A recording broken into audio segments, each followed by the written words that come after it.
The sun dips low, painting the vast Pleistocene plains in hues of gold and amber. A tranquil silence settles over the grasslands, broken only by the gentle rustle of the wind through the tall grass.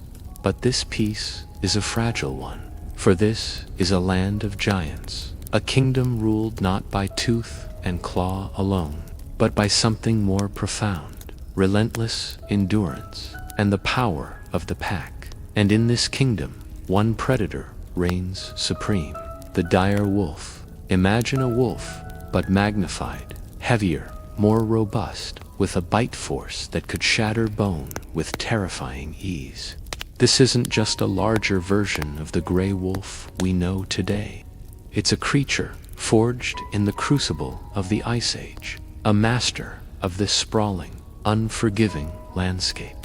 As dusk gathers, the alpha pair leads their family, their powerful bodies moving with a confident, rhythmic grace. They are not merely hunting, they are patrolling their domain, their presence a silent declaration of ownership that echoes for miles across the plains. Their reign is not uncontested.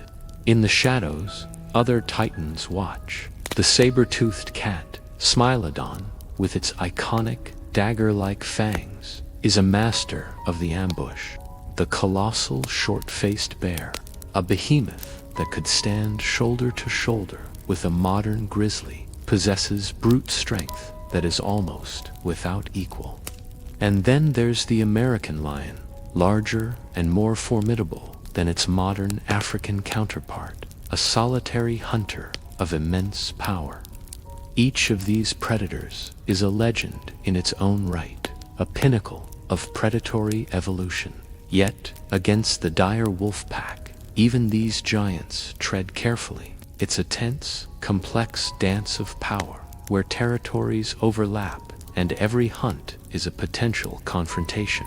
This was the world of the dire wolf, a world they not only survived in, but dominated. Let us step back from the Golden Plains for a moment and look closer at what made the dire wolf, or Canis dirus, such an incredible animal. For over 100 years after its discovery, we thought of it as simply a bigger, tougher cousin of the modern gray wolf. Its fossils were found in staggering numbers, especially at the La Brea tar pits in Los Angeles. We found thousands of them, far more than any other large predator. This alone told us something crucial. They were incredibly successful and likely lived in large social groups. The sheer number of dire wolf skeletons trapped in the tar, often alongside their prey like bison and horses, paints a vivid picture of pack hunts gone wrong, of a desperate struggle where both hunter and hunted met a sticky end. But a groundbreaking discovery in 2021 completely rewrote the story of the dire wolf. Scientists managed to sequence ancient DNA from dire wolf fossils, and what they found was astonishing. The dire wolf wasn't a close relative of the gray wolf at all. In fact, their evolutionary paths split over 5 million years ago. They are so genetically distinct that they couldn't have interbred. This means the dire wolf was the last of its own unique canine lineage, a separate branch on the tree of life that evolved entirely in the Americas, while gray wolves, coyotes, and dholes evolved in Eurasia and later migrated. This suggests they were hypercarnivores, but also efficient scavengers, capable of making use of every last calorie from a kill, leaving little for competitors. The final takedown would be a burst of concentrated force, using their combined weight and powerful jaws to bring the giant down. But life wasn't just about the hunt. It was about raising pups, defending territory, and caring for one another. An animal with such an injury would have been unable to hunt for weeks or even months. The fact that these bones healed tells us that the pack cared for its injured members. They were brought food, protected from rivals, and allowed time to recover. This level of social care is a testament to the powerful bonds that held the pack together. It was this unity, this all-for-one mentality, that was their greatest weapon, more formidable than any claw or fang. Their success wasn't just in their strength, but in their society. The world the dire wolf inhabited was a dynamic and dangerous one. It was the late Pleistocene, an era teeming with megafauna. Herds of giant ground sloths, mammoths, mastodons, ancient horses, and camels roamed the land. This was the dire wolf's smorgasbord. Their primary hunting strategy likely revolved around targeting these large herbivores.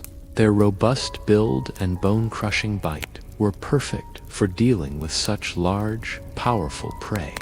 While a saber-toothed cat might specialize in a swift, precise killing bite to the throat, the dire wolf pack would overwhelm with numbers and stamina, a relentless, grinding assault. The competition was fierce. Smilodon, the saber-toothed cat, was an apex ambush predator. With its muscular build and fearsome fangs, it was a specialist in taking down large prey in a sudden, violent burst. Encounters between a dire wolf pack and a Smilodon at a kill site must have been incredibly tense. While a single wolf was no match for the cat, a coordinated pack could often drive it away through sheer numbers and intimidation. It was a classic showdown of strength versus strategy. Then there was the American lion, Panthera atrox. While likely more solitary than dire wolves, its sheer size and power made it a top competitor for the same prey resources. And we can't forget the short-faced bear, Arctatus simus. This was arguably the most terrifying land predator of the time. It was a giant, long-legged bear that could run at high speeds, while it could certainly hunt for itself. Its size made it the ultimate kleptoparasite bully that specialized in stealing kills from other predators. A dire wolf pack that had just brought down a bison might find itself facing a very unwelcome dinner guest. Defending their hard-won meal from a short-faced bear would have been one of the greatest challenges they faced. This constant pressure from other top predators shaped the dire wolf's behavior, reinforcing the need for pack cohesion and aggressive defense of their resources.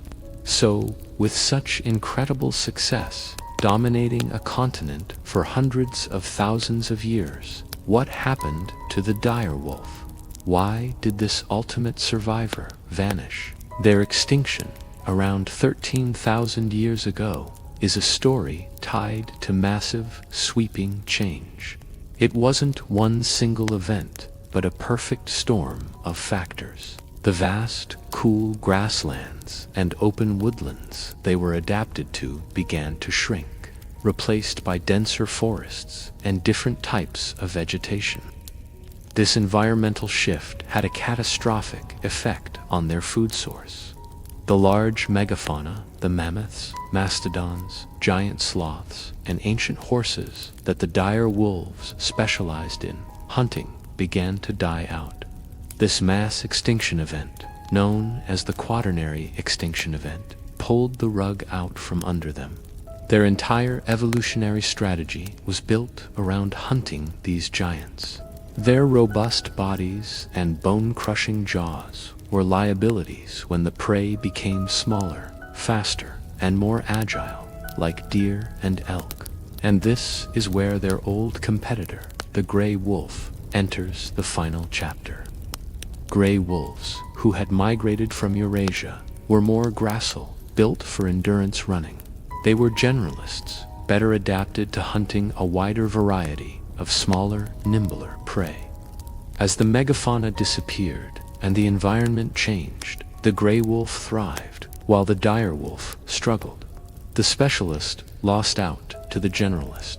The arrival of early humans in the Americas likely added another layer of pressure, as these new, highly intelligent pack hunters competed for the same dwindling resources. Trapped by its own specialization and facing a world that was changing faster than it could adapt, the dire wolf's reign came to an end. The last of its unique lineage faded away, leaving behind only a wealth of fossils and a legend that continues to capture our imagination. The story of the dire wolf is a powerful reminder that even the most dominant rulers can fall, not necessarily to a stronger foe, but to the unstoppable force of change. Their legacy is a testament to the power of the pack and a poignant symbol of a lost world. Thank you so much for joining me on this journey back to the Ice Age. If you found the story of this incredible predator as fascinating as I do, please consider liking this video and subscribing for more deep dives into the lost worlds of our planet. See you next time. In the heart of the wild, where the wind whispers secrets through ancient pines, a story of unwavering loyalty unfolds. This isn't just a tale of survival. It's the saga of a family bound not by choice, but by a profound, instinctual connection. This is the story of the wolf pack. For the next few minutes, let's step away from our world and journey into theirs, to witness the deep, unbreakable bonds that define their existence. We'll follow them through sun-drenched summers and the biting chill of winter. And perhaps, in their story, we'll find a reflection of the connections we cherish in our own lives. The alpha pair stands at the core of this intricate society. Their bond is the pack's foundation, a partnership forged in trust and mutual respect. It's a connection that often lasts a lifetime. We watch them now, the male and female, moving in perfect synchrony. A gentle nudge of his head against her shoulder, a shared glance that communicates more than any words could. This is the language of wolves, a quiet ballet of affection and understanding. Their leadership isn't about dominance through force, but guidance through wisdom and experience. They lead the hunt, they choose the den site, and they ensure the safety and well-being of every member. Their every action is for the good of the pack, a selfless devotion that trickles down through the entire family. This enduring partnership is the anchor that holds the pack steady against the harshest of nature's challenges. As spring breathes new life into the forest, the pack's world is transformed by the arrival of the next generation. Tucked away in a carefully chosen den, a litter of pups is born, blind and utterly dependent. The den becomes the heart of the territory, a sanctuary of warmth and safety. Here, the alpha female is queen, her sole focus on nursing and protecting her vulnerable young. But she is not alone. The entire pack rallies around the new arrivals. Other members, aunts and uncles, stand guard, their ears twitching at the slightest sound, their eyes scanning the perimeter for any threat. They bring food back to the den, not just for the pups, but for the nursing mother, ensuring she remains strong. This cooperative effort is a beautiful testament to their social structure. Raising the young is a shared responsibility, a community project where every wolf plays a vital role. The pups grow quickly. Soon, their clumsy tumbles and playful nips spill out from the den into the sunlit clearing. This is their classroom. Through play, they learn the essential skills for survival. They stalk and pounce on their siblings, practicing the techniques they will one day use to hunt. They learn the pack's complex social rules, when to be submissive, when to assert themselves. The older wolves are patient teachers, indulging the pups' boundless energy with gentle corrections and affectionate nuzzles. You can see the bonds forming, the intricate web of relationships that will define their lives. A young male learns to respect the alpha's authority. A young female watches the alpha female, learning the nuances of caregiving. It's in these playful moments that the pack's future is forged, ensuring the knowledge and traditions are passed down from one generation to the next. As summer's green canopy turns to the fiery reds and golds of autumn, a restlessness stirs within the pack. The time for migration has come. This is a journey driven by instinct, a seasonal pilgrimage in search of the great herds of elk and deer that will sustain them through the coming winter. The pack moves as one, a river of gray and black flowing through the vast landscape. The alpha pair leads the way, their long, loping strides eating up the miles with effortless grace. They navigate by memory, by the scent on the wind, by a map etched into their very being. The younger wolves follow, learning the ancient roots. The journey is long and arduous, testing their endurance, but they travel together, drawing strength from each other's presence. At night, they rest, huddled together for warmth, their collective breath misting in the cooling air. This shared journey strengthens their bonds, a moving testament to their unity. Winter arrives, blanketing the world in a deep, silent layer of white. The air is crisp and cold, and the days are short. This is the time of greatest challenge, the ultimate test of the pack's resilience. Food is scarce, and the hunts are more difficult, more demanding. Yet, it is also a time of profound beauty and intimacy. The long nights are spent together in the shelter of a dense thicket of trees. They press close, their bodies a living quilt against the cold. The steam from their breath mingles in the frosty air. A gentle snow begins to fall. The pack is calm, a picture of tranquility amidst the harshness of the season. There is a deep sense of peace here, a contentment found only in the security of family. As the sun dips below the horizon, it sets the snow-covered landscape ablaze. The sky becomes a canvas of fiery orange, soft pink, and deep violet. The wolves watch this spectacle, their silhouettes dark against the glowing snow. The fire-like sunset casts a warm, ethereal light, transforming the frozen world into something magical. In this moment, the hardships of winter seem to melt away. There's a shared stillness, a collective awe. It's a reminder that even in the most challenging times, there is beauty to be found. It's a moment of quiet reflection for the pack, a shared experience that deepens their connection without a single sound. These are the moments that weave the fabric of their lives together, threads of shared beauty and quiet companionship. And then it begins. A lone howl rises into the twilight, a single, pure note that hangs in the frozen air. It's a call that speaks of solitude and of belonging all at once. Before the echo fades, another voice joins in, then another and another, until the night is filled with the pack's haunting, beautiful chorus. Their howls are not just random calls. They are a complex form of communication. They are calling to scattered members, announcing their presence to rival packs, and most importantly, reaffirming their own unity. It is the sound of their identity, the anthem of their family. Each wolf has a unique voice, but together they create a harmony that is greater than the sum of its parts.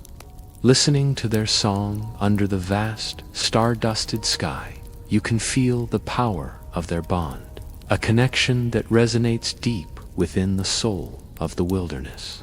Through the turning of the seasons, from the joy of new life to the solemnity of the winter hunt, the pack endures. Their story is a powerful reminder of the strength found in unity, the the comfort found in family, and the profound loyalty that can weather any storm. They are more than just a group of animals. They are a living, breathing testament to the enduring power of connection. If you found beauty in their story, consider subscribing for more tales from the wild. The world wakes to a soft, hazy dawn, the kind that blurs the edges of reality. Mist hangs low over the fields, clinging to the blades of grass like a million tiny ghosts. It's quiet, a deep, ancient quiet that speaks of things lost and things changing. You can almost feel it in the air, a subtle shift, a whisper of a world that is slowly, almost imperceptibly, rewriting its own story. Not with a bang, but with a sigh. Out on the vast, sweeping grasslands, the herds move, their hooves a soft thud against the damp earth. They are fewer now. Their ancient migratory roots, etched into the very soul of this land, are becoming uncertain. The grass, their lifeblood, is not as lush as it once was. The seasons are a little off, the rains a little less predictable. They feel it, this subtle unease. The old rhythms are faltering. The familiar scents on the wind carry new, unsettling messages. Further north, in the dominion of ice and snow, a different kind of change is unfolding. The great glaciers, timeless mountains of frozen water, are weeping. They have stood for millennia, silent witnesses to the comings and goings of countless generations. Now they are retreating. You can hear their sorrow in the constant drip, drip, drip of melting ice, a sound that echoes through the silent valleys like a ticking clock. Rivers of meltwater, cold and clear, carve new paths through the landscape, carrying away the frozen memories of ages past. This isn't just water, it's the lifeblood of the planet's cooling system, slowly draining away. The silence here is profound, broken only by the mournful crack and groan of ice giving way, a lament for a world that is warming, molecule by molecule. This isn't a distant, abstract problem. It's a story written in the shifting earth, in the thinning herds, in the melting ice. It's a story of interdependence, a delicate web where the fate of the polar bear is tied to the fate of the grazing antelope, and their fate is tied to ours. The prey animals, the cornerstones of so many ecosystems, are finding their world shrinking. Their food sources dwindle, their habitats fragment, and as they disappear, the predators who depend on them, the lions, the wolves, the great eagles face their own silent crisis. A world without its wild hunters is a world out of balance. The story of our planet is one of constant flux, of cycles and seasons. But the pace of this new chapter is different. It's accelerated, driven by a force that the natural world is struggling to adapt to. We are living through a profound transformation, a moment in geological time that will be remembered for its speed and its scale. The fog of this new dawn is not just water vapor, it's a veil of uncertainty. But through it, we can also see a path forward. This isn't a story of despair. It's a call to witness, a call to understand. By looking closely at these slow, quiet changes, we begin to grasp the bigger picture. We see the intricate connections that bind us all together. The quiet struggle of a single herd on a distant savanna is a reflection of our own. The silent retreat of a glacier is a measure of our collective impact. Understanding this is the first step. It transforms an overwhelming global issue into a series of interconnected stories, each one a piece of the puzzle. When we see the world this way, our perspective shifts. We are not just passive observers. We are participants in this unfolding drama. Our choices, big and small, ripple outwards, touching the farthest corners of the globe. The energy we use, the food we eat, the way we live our lives, it all contributes to the narrative. And just as we have the power to accelerate this change, we also have the power to steer it in a new direction. It begins with awareness, with paying attention to the quiet signals the earth is sending us.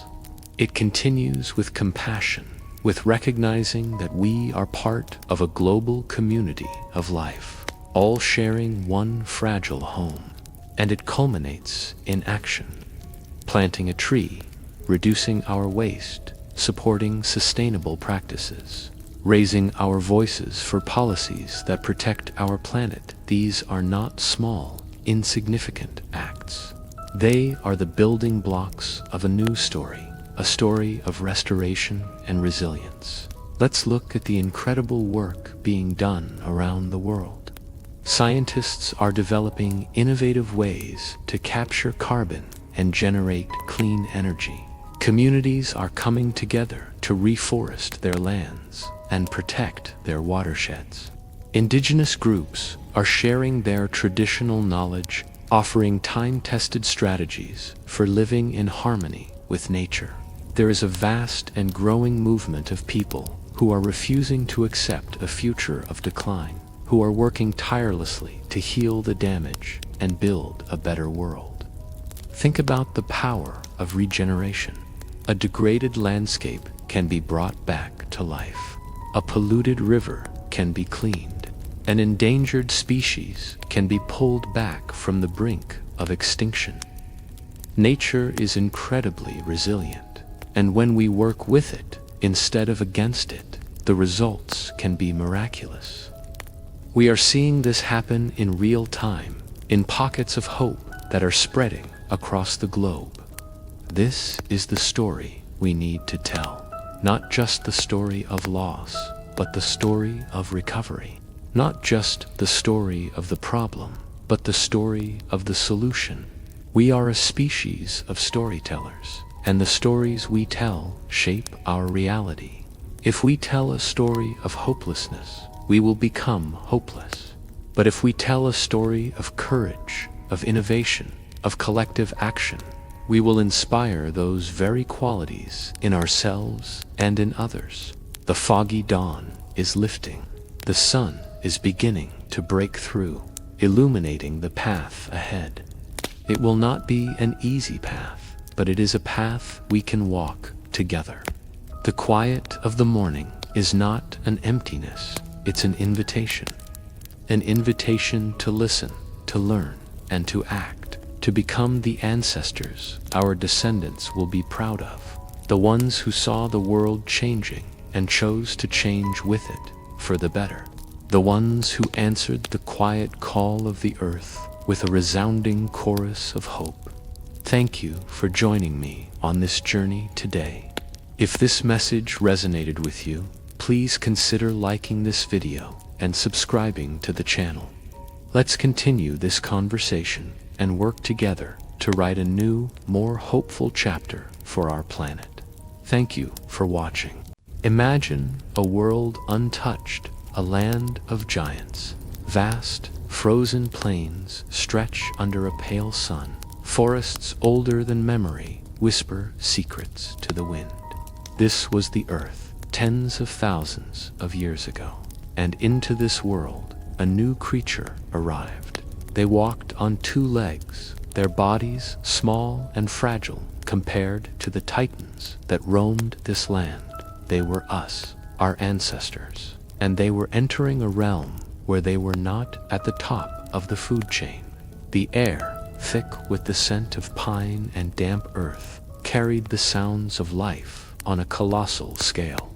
The ground would tremble, not from earthquakes, but from the footsteps of a herd of woolly mammoths, their massive tusks curving towards the sky like skeletal trees. Their deep, rumbling calls echoed for miles, a constant reminder of their power.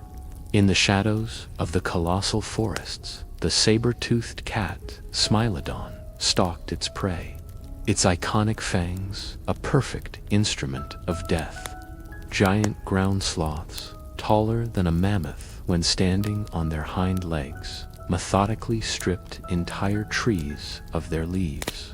For the newly arrived humans, every day was a battle for survival. They were intruders in a land ruled by megafauna. They were smaller, weaker, and slower than almost everything that moved. Yet they possessed something extraordinary, a mind capable of abstract thought, of planning, of cooperation. They had fire, a flickering beacon of defiance against the crushing dark and the freezing cold. They had language, a tool to share knowledge, to coordinate, to build a world of their own within the world of giants. Let's picture a hunting party. A small band of humans, clad in thick animal hides, moves silently through the snow-dusted taiga. Their faces are etched with focus, their eyes scanning every shadow, every broken twig. They carry spears tipped with sharpened flint, crafted with painstaking care over countless hours by the warmth of their communal fire. These are not weapons of brute force. They are extensions of their intellect, designed for precision and strategy. Their target is not a mammoth, not yet. That would be suicide for such a small group.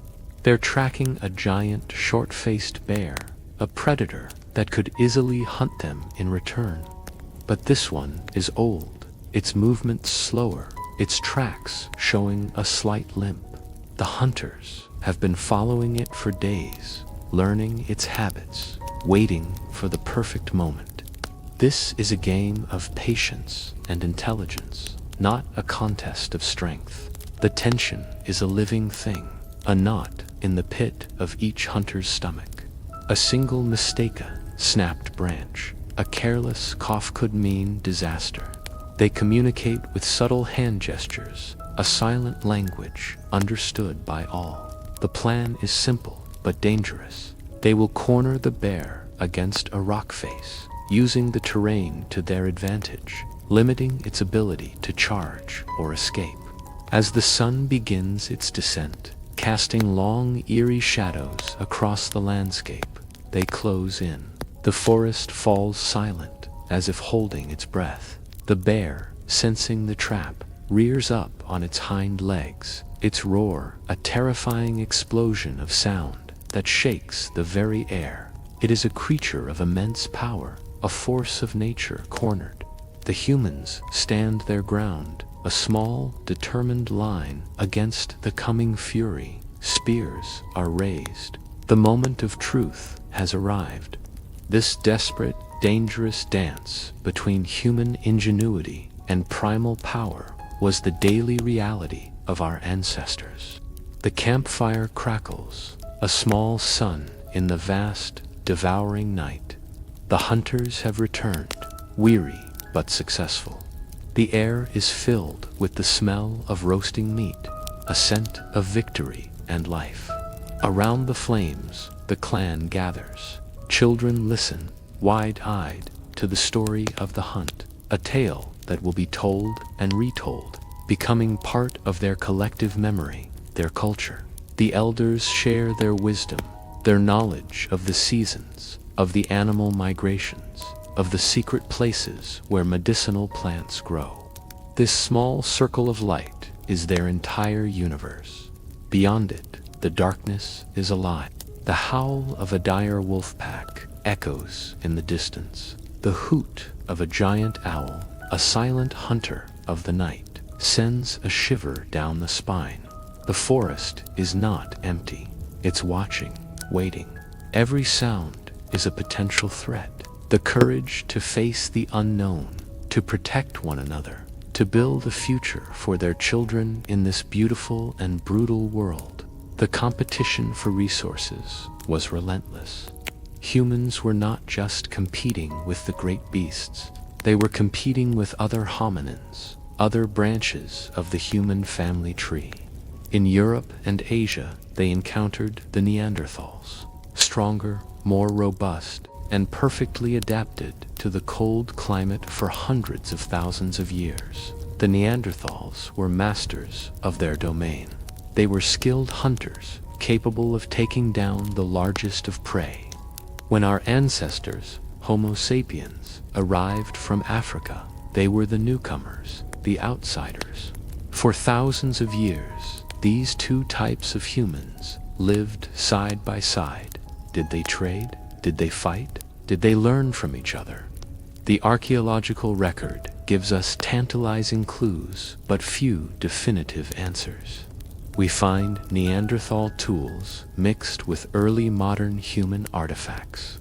We find evidence in our own DNA that they interbred. Imagine those encounters, two different kinds of people, looking at each other across a valley, perhaps with suspicion, perhaps with curiosity. It was a moment in time unlike any other, a meeting of two human worlds. Ultimately, only one would remain. Why did the Neanderthals vanish? Was it climate change? Was it competition for food and territory with the rapidly expanding populations of Homo sapiens? Were our ancestors more complex social structures, their more sophisticated tools, or their more advanced language skills the decisive advantage? The debate continues, but their disappearance marks a pivotal moment in our own story. We became the last humans standing. With this newfound dominance came a new level of ambition. Human hunting strategies evolved. We were no longer just opportunistic scavengers or hunters of solitary, weakened animals. We became apex predators. We learned to work in larger, more coordinated groups. We developed new technologies like the atlatl or spear thrower, which allowed us to launch our projectiles with greater force and from a safer distance. We began to hunt the giants. The woolly mammoth, once an untouchable titan, was now a primary target. A single mammoth could feed a clan for weeks, providing not just meat, but also hide for shelter and clothing, bones for tools and structures, and ivory for art and spiritual objects. Mammoth hunts were epic undertakings, requiring meticulous planning and incredible bravery. They would use the landscape to their advantage, driving herds into narrow ravines, over cliffs, or into bogs where their movement was restricted. These hunts were a testament to human ingenuity. We couldn't outrun a mammoth. We couldn't overpower it, but we could outthink it. We used fire to create panic and confusion, to steer the herd in the direction we wanted. We used our knowledge of their behavior, their migration routes, their social structure, to predict their movements. It was a war of wits, and against all odds, the small, fragile newcomers were winning. But this success came at a cost. As human populations grew and spread across the globe, the megafauna began to disappear. The great extinction event that marked the end of the Pleistocene epoch was not caused by a single asteroid, but by a combination of a rapidly changing climate and the arrival of a new, incredibly efficient predator, US. The woolly mammoths, the saber-toothed cats, the giant ground sloths, the dire wolves, one by one, they vanished from the face of the earth within a few thousand years of our arrival in North and South America. The majority of their large animal species were gone.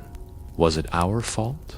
The evidence strongly suggests we played a major, if not decisive, role. Our relentless hunting pressure, combined with the environmental stresses of a warming planet, was too much for these magnificent creatures to bear. We were so successful at survival that we reshaped the entire planet's ecosystem. The world of giants was gone, replaced by a world dominated by humans. It was the end of an era, but also the beginning of a new one. The foundation of our modern world was laid in the blood and fire of the Ice Age. in the struggle for survival against the colossal beasts that once ruled the earth. The story of our ancestors and the megafauna is a powerful reminder of our own journey. It's a story of vulnerability and resilience, of ingenuity and destruction. Looking back at the flickering firelight of their ancient camps, we can see the dawn of our own consciousness, the birth of culture, art, and technology. We are the descendants of those who survived, who looked out into the terrifying darkness and dared to dream of a future. The echoes of that ancient world still resonate within us, a deep, primal memory of a time when giants walked the earth. Thank you for joining us on this journey back in time. If you found this story as fascinating as we do, don't forget to like this video, subscribe to our channel, and hit the notification bell so you don't miss our next exploration into the deep past. Let us know in the comments which Ice Age creature you find most incredible. Thanks for watching.